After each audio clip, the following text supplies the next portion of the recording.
भगवान को नहीं देंगे तब तक आपको कुछ नहीं मिलेगा, जब तक आप त्याग मन में नहीं लाएंगे, प्रेम आप मन में नहीं लाएंगे।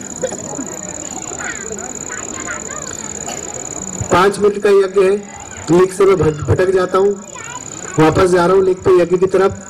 सुबह शाम करना है आपको, इसकी समय सारणी निश्चित होती है। अहमदनगर का टाइम टेबल अलग है, नासिक का अलग है, पुणे का अलग है। ऐसे भारत में या विश्व में आप कहीं भी करते हैं, हर जगह का समय अलग अलग होता है। उसका टाइम टेबल हमारे आश्रम पर उपलब्ध है। जब आप यज्ञ पात्र लेते हैं तो आप कार्यकर्ता को यह भी कहें कि भैया इसका टाइम टेबल आप उपलब्ध कराएं। टाइम टेबल पूरे साल का होता है, रोज उसमें नियम से दिया होता है कि आज किस तारीख को कितनी बजे आपको यज्ञ करना है, आज सूर्योदय कब होगा, सूर्यास्त कब होगा। किसी को कुछ समझ में नहीं आया तो आप मुझसे पूछ सकते हैं। अगर किसी को हिंदी भाषा के कारण प्रॉब्लम है, नहीं समझ में आया तो आप मुझसे पूछे, मैं किसी भाई से मराठी में आपको उसका जवाब दिलवाऊंगा। किसी को कुछ पूछना है? और एक बात और बता दूं कि जो लोग मेरे पास आते हैं इलाज कराने के लिए, उनको मैं बताना चाहूंगा कि जब तक आप यज्ञ नहीं करेंगे आपका कोई काम नहीं होगा। पहले आपके जीवन में अनुशासन लाना जरूरी है। पहले आप दो, हमको देना पड़ेगा आपको, तभी आप मुझसे ले सकते हो। पहले आप भक्ति मुझे दीजिए, मैं आपको फिर अपनी शक्ति दूंगा। आप भक्ति तो दो, मैं बिना भक्ति के शक्ति कैसे दे सकता हूँ आपको? आदान प्रदान होना चाहिए ना। किसी दुकान पे जाते हो, दुकानदार से कहते हो कि 5 किलो शक्कर देना, फ्री में देगा क्या वो? मैं आपसे कोई धन दौलत नहीं मांग रहा हूँ, सिर्फ भक्ति मांग रहा हूँ। आप किसी से फ्री में एक दुकानदार से चीज लेके तो आइए, तो फिर आप भगवान से क्यों कल्पना करते हैं? उस ईश्वर से क्यों कल्पना करते हैं? आप किसी गुरु से और संत से क्यों कल्पना करते हैं कि आपको फ्री में मिल जाए? अरे आप दीजिए उसको। वो आपसे क्या लेता है? वो आपसे सिर्फ भक्ति मांगता है कि आप ईश्वर की उपासना करो, आप त्याग करो, आप लोगों की सेवा करो, आप प्रेम करो, प्रेम से रहो, घर में शांति रखो। यही तो मांगता है ना गुरु। तो आपकी गुरु दक्षिणा आज यही है कि आप रोज नित्य यज्ञ करें। और एक फायदे और, किसानों के लिए वरदान है ये यज्ञ। क्यों यज्ञ वरदान है? कि किसान 1 एकड़ भूमि जब आप उत्पादन करते हैं, आप गेहूं बोते हैं या कुछ भी बोते हैं, आप 1 एकड़ भूमि के अंदर आप 5 किलो उदी, 5 किलो उदी का है कि इस यज्ञ की उदी आप इकट्ठी करते रहिए। उस 5 किलो उदी को 5000 लीटर पानी में मिलाकर अपने खेत में डालेंगे तो आपको किसी खाद की जरूरत नहीं है, आपको किसी केमिकल खाद की जरूरत नहीं है। ये उदी इतनी शक्तिशाली है कि आपकी 1 एकड़ भूमि में जहां 20 क्विंटल गेहूं होता है वो 20 की बजाय 30 और 25 होने लगेगा। इतनी शक्ति है इस उदी में। आपको किसी कीटनाशक की जरूरत नहीं पड़ेगी। और बिना कीटनाशक के तैयार किया हुआ गेहूं जितना मीठा होगा उसकी आप कल्पना नहीं कर सकते। आपको पता है खाने का और बोने का दोनों का महत्व है। एक किस्सा बताता हूं, मैंने पिछली बार भी बताया था शायद। ऐसे कई किस्से हैं। मैं सबसे पहले जरूर पूछता हूं किसी भी घर के व्यक्ति से कि आपके यहाँ खाना कौन बनाता है, पैसे वाले लोगों से। तो पैसे वालों के क्या नौकर बनाते खाना, खुद नहीं बनाते हो। नौकर को तनख्वाह देंगे 5000, नौकर की बीवी बीमार है, नौकर टेंशन में है, नौकर पे कर्जा है, और वो कर्जा, बीवी की बीमारी, खुद का टेंशन, वो खाने के साथ आपको खिला रहा है। वो जिस सोच के साथ खाना बनाता है वो सोच उसकी आपके साथ चली जाएगी, और चले जाएगी तो आपके जीवन में भी परेशानी आना शुरू हो जाएगी। इसलिए घर की गृहिणियां ये ध्यान रखें, खाना स्वयं पकाएं और अच्छे विचारों के साथ पकाएं। ऐसे नहीं कि आज आने दो पति को, मेरा ये काम नहीं किया है, देखती हूँ आज ये सास तो जो है दिन भर चिल्लाती रहती है, डोगरी ऐसी बोलती, कई महिला ऐसी बोलती है, डोगरी दिन भर चिल्लाती रहती है, कब मरेगी पता नहीं। इस तरह की भावना रख के खाना बनाती है तो उस खाने का क्या हाल होगा? वो अमृत जो है, जिसको आप भोजन अमृत की तरह होता है ना भोजन, वो अमृत जो है आपका विष बन जाएगा। जहर बन जाएगा। जब आप खाना बनाती हैं तो ये जरूर ध्यान दें, प्रेम से खाना बनाएं और अच्छे वाइब्रेशन दे, अच्छी सोच रखें। उस खाने के साथ अपनी अच्छी सोच को डालें कि इस खाने को खाने के बाद मेरे घर की सारी परेशानियां खत्म हो जाएगी, मेरे घर के अंदर प्रेम होगा, मेरे घर के अंदर शांति हो गई नहीं, हो गई है, प्रेम नहीं होगा, प्रेम हो गया है, शांति हो गई है और मेरे घर से सारी बीमारियां जा चुकी हैं। ये सोच के खाना बनाया। चाय बनाए तो उसमें जो शक्कर डालते ना, वो शक्कर आपकी चाय को, बीमारी को ठीक नहीं करेगी, वो मीठा जरूर करेगी। आप अपने प्रेम की शक्कर उसमें जब डाल देंगे तो चाय आपको 10 गुना फायदा करेगी। तो प्रेम की शक्कर को डालिए, खाने में प्रेम को लाइए, तो आपके जीवन में बदलाव आएगा। समझते ही नहीं है, खाना बनाते जाएंगे, कूदते जाएंगे, लड़ाई के बारे में सोचते जाएंगे कि आने दो आज पति को, आने दो आज बेटे को। प्रेम कहाँ रहेगा फिर? कहीं प्रेम तो खत्म ही हो गया इस हिंदुस्तान में। मुझे लगता है कि प्रेम शब्द जो है धीरे धीरे खत्म होते जा रहा है। हम लोग अभी नहीं जागेंगे तो कब जागेंगे? शादी करते हैं हम समझौते से करते हैं कि नहीं? शादी समझौते से। लड़के वाला देखने आता है, अच्छी नौकरी करता है तो कहता है 10 लाख का दहेज लूंगा। अरे तू लड़की खरीदने आया है, शादी करने आया है? प्रेम कहाँ है दोनों के बीच में? प्रेम से तो शादी नहीं हुई, सौदा हुआ वो तो सौदा करने आया है या प्रेम विवाह करने आया है? प्रेम से पत्नी को रखने आया है। सौदा नहीं करना है, हमको प्रेम रखना है। और जो व्यक्ति ऐसे दहेज मांगता है, जो व्यक्ति इस तरह का सौदा करता है, उसके घर में कभी लड़की मत देना, क्योंकि वो लालची है। वो बाद में जाके आपके जीवन में इतना दुखी करेगा, आपकी लड़की को इतना दुखी करेगा कि जिसकी कोई हद नहीं है। बाद में फिर आएंगे आपके साथ, पति पत्नी का विवाद होता है, तलाक की कगार पे। सौदा करने वाला व्यक्ति तो यही करेगा ना।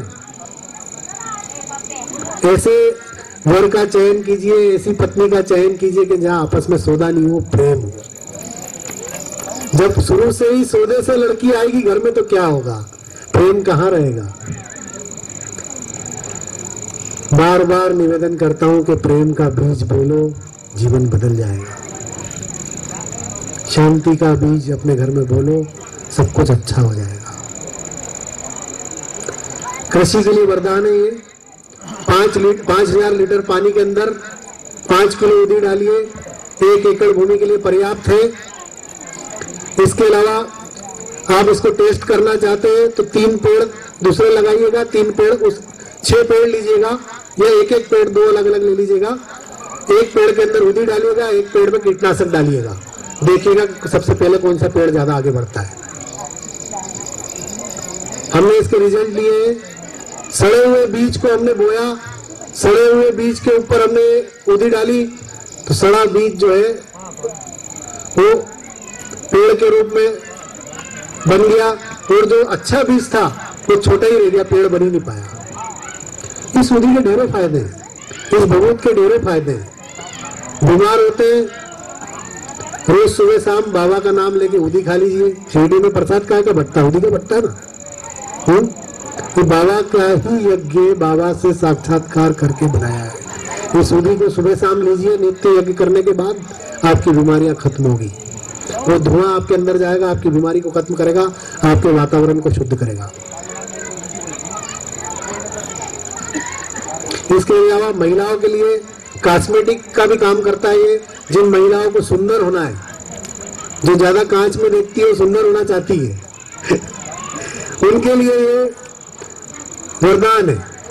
कैसे वरदान है कि इसको छान लीजिए, इसकी भभूत को, उसमें गाय का घी मिलाइए और जो है रात को इसका लेप करके सो जाइए और सुबह मुंह धो लीजिए। देखिएगा आपके चेहरे पे कितनी ताजगी और कितना दमकता है आपका चेहरा। आप गार्नियर की क्रीम लगा लीजिए, लैक्मे की लगा लीजिए, सब बेकार है।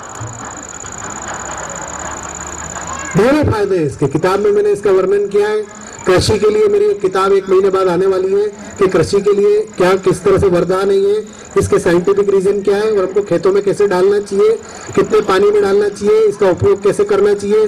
पानी देते समय भी इसका आप उपयोग कर सकते हैं। इसकी एक पोटली बना लीजिए, पानी की पाइपलाइन पे बांध दीजिए, पानी उससे बहता हुआ जाएगा, आपकी खेती में फैल जाएगी उदी। बहुत सारी इसकी चीजें हैं, इसका वर्णन यहाँ मैं कर नहीं सकता विस्तृत रूप में।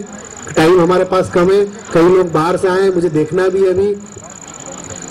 और प्रसाद बनाया है, कड़ी खिचड़ी का भोग बनाया है, बाबा के कहने पर, बाबा के आदेश पर प्रसाद जरूर लेके जाइएगा। कुछ पूछना है तो बताएं। अभी आरती होगी, आरती के बाद मैं बैठक करूंगा, बैठक होने के बाद खाना भोजन जो साईं प्रसाद है आपको वितरित किया जाएगा। और आपका आश्रम है, ये हमारा आश्रम नहीं, आपका आश्रम है, अपना सबका आश्रम है।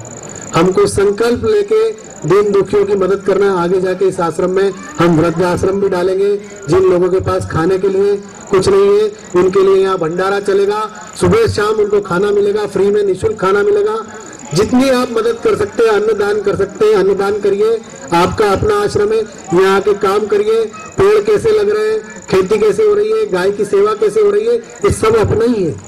और यही नहीं, किसी और आश्रम में भी कर सकते हैं जहाँ ईमानदारी से काम हो रहा है, जहाँ पैसे के पीछे संत नहीं भाग रहे, पुरोहित नहीं भाग रहे, पंडे नहीं भाग रहे, उस आश्रम में जाके काम करिए। आज क्या हो रहा है, कहीं जाते हैं तो पंडित जी कहते हैं कि भैया 5000 की पूजा होगी, 5000 का यज्ञ होगा, लूट लेते हैं आपको। लड़की की कुंडली दिखाने जाएंगे तो कहेंगे इसको तो मांगलिक है, इसका तो विधान करना पड़ेगा, 10,000 का खर्चा है। अच्छा, जीवन में तनाव है, अरे ये तनाव आपका इस कारण आ रहा है कि ये ग्रह आपका विपरीत बैठ गया है, और इसके विपरीत बैठने के कारण तनाव आ रहा है, फिर 5000 लूट लेंगे। अरे पैसा खर्च करने से और ऐसे पंडितों के विधि विधान करने से कुछ नहीं होता है। आपको स्वयं को बदलना पड़ेगा, आपको करना पड़ेगा, आपको स्वयं को करना पड़ेगा। जब करना कोई बुरी बात नहीं है। कई लोग बताते हैं कि ये प्रॉब्लम है, जब कर लीजिए। जब कौन करेगा? जब वो पंडित करेगा तो उसका क्या फायदा होगा? अरे आप स्वयं करिए ना। इतनी सारी महिलाएं यहाँ पर, इतने सारे पुरुष हैं, बच्चे हैं, भक्त लोग हैं।